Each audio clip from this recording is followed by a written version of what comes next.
Welcome to ZoomInData. Today we're diving into one of the most in-demand skills in the Microsoft world, Power Apps. If you're preparing for a job interview, or planning to switch your career into Power Platform, this video will be extremely helpful. In this session, I will be covering the top Power Apps interview questions along with clear, easy-to-understand answers. Whether you're a beginner learning Power Apps for the first time, or an experienced developer revising core concepts, this video will help you strengthen your fundamentals from the ground up. So let's get started with the first question. 1. Why is Power Automate commonly used with Power Apps? Power Apps is mainly used for user interaction, such as capturing input, showing data, and guiding users through screens. Power Automate handles background processing, such as approvals, notifications, data updates, and integrations with other systems. By combining both, Power Apps stays lightweight while Power Automate manages complex workflows. This separation improves performance, clarity, and maintainability of the overall solution. 2. What types of tasks should be handled by Power Automate instead of Power Apps? Tasks that run after user action, such as sending emails or updating multiple systems. Long-running processes that should not block the app UI. Approval flows that involve multiple steps and conditions. Integration logic with external systems or services. 3. How does Power Apps trigger a Power Automate flow? Power Apps can trigger a flow using a button click or user action. Data entered in the app is passed as input parameters to the flow. The flow then processes this data independently of the app UI. This allows complex logic to run without slowing down the app. Example: a user submits a form in Power Apps, which triggers a flow to send approval emails.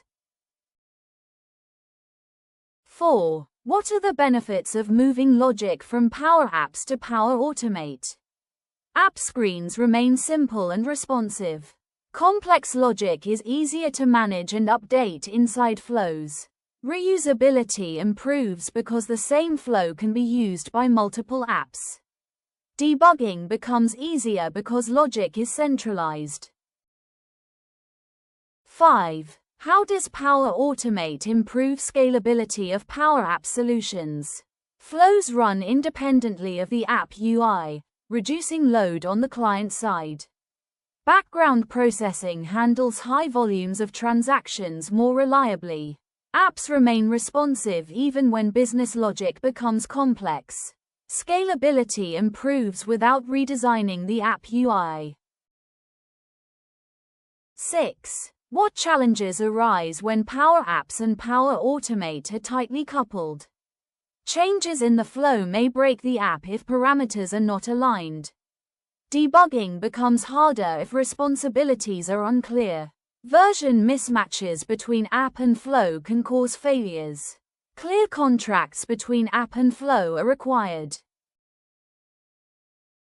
7. How do input and output parameters work between Power Apps and flows? Power Apps sends input values such as IDs, names, or status values to the flow. The flow processes the data and may return output values. These outputs can be used inside the app for navigation or messages. Proper data typing and validation are essential. 8. Why is error handling important in Power Automate flows triggered by apps? Without error handling, users receive no feedback when something fails.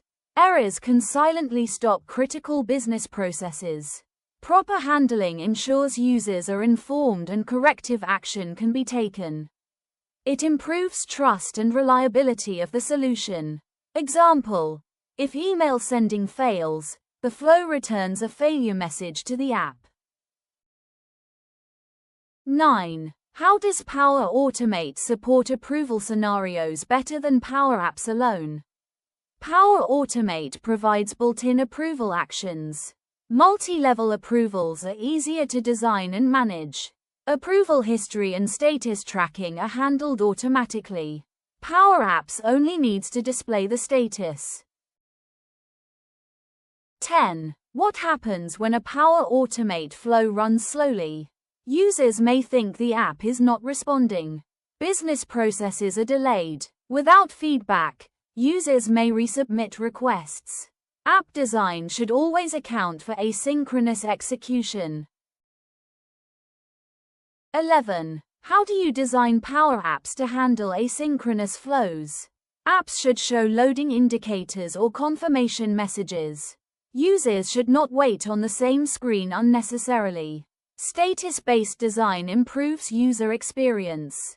Apps should rely on flow completion results instead of blocking UI. 12. How does Power Automate help integrate Power Apps with external systems? Power Automate supports many connectors for third-party systems. Complex API calls are easier to manage inside flows. Authentication and retries are handled automatically.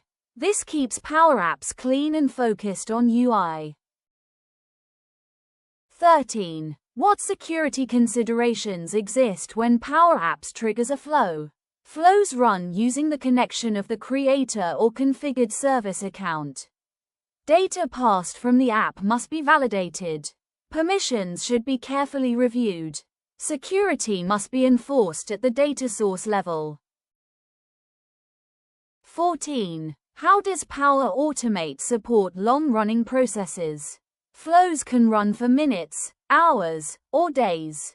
They can wait for approvals or external responses. Power Apps does not need to remain open. This supports real business workflows. Example: an approval flow waits for manager action before continuing.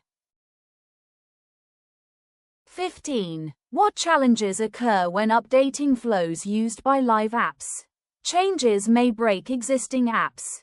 Inputs or outputs may no longer match. Testing becomes critical before updates. Versioning strategies are required. 16. How do environment strategies affect Power Apps' Power Automate integration? Each environment has its own flows and connections. Moving apps requires flows to be moved as well. Environment variables simplify configuration. Proper ARM avoids broken integrations. 17. How does Power Automate improve maintainability of Power App solutions? Business logic is centralized and reusable. Apps become easier to read and maintain. Changes are isolated to flows instead of UI. Maintenance effort reduces over time. 18. What are common mistakes when integrating Power Apps with Power Automate? Putting too much logic in the app instead of the flow. Not handling flow failures properly. Hard-coding values instead of using parameters. Ignoring performance and user experience. 19. How does Power Automate help with notifications and alerts? It sends emails, Teams messages, or push notifications automatically. Notifications are triggered based on business events. This reduces manual follow-ups. Users stay informed without checking the app constantly. 20. How do retries and failures work in Power Automate? Flows automatically retry failed actions. Retry logic improves reliability. Failures can be logged and notified. This prevents silent data loss. 21. How does Power Automate support audit and tracking? Each flow run is logged with details. Execution history helps in troubleshooting. Audit data supports compliance. Transparency improves trust. 22. What happens if a flow is deleted or disabled? Power Apps calls will fail. Users may see errors. Critical processes may stop. Dependency tracking is essential. 23. How do you design reusable flows for multiple Power Apps? Use generic input parameters. Avoid app-specific logic inside the flow. Document flow behavior clearly. Test across multiple apps. 24. How does Power Automate help reduce Power Apps complexity? Moves heavy logic out of UI. Simplifies formulas inside the app. Improves readability and performance. Makes the solution easier to scale. 25. Why do interviewers focus heavily on Power Apps and Power Automate integration? Real projects almost always use both together. Integration shows architectural understanding. It proves scalability and maintainability skills. Strong integration knowledge differentiates candidates. Thank you. If you found this video helpful, checkmark like, checkmark share, checkmark subscribe. ZoomInData. More Power Apps interview and tutorial videos coming soon. Stay connected and keep learning.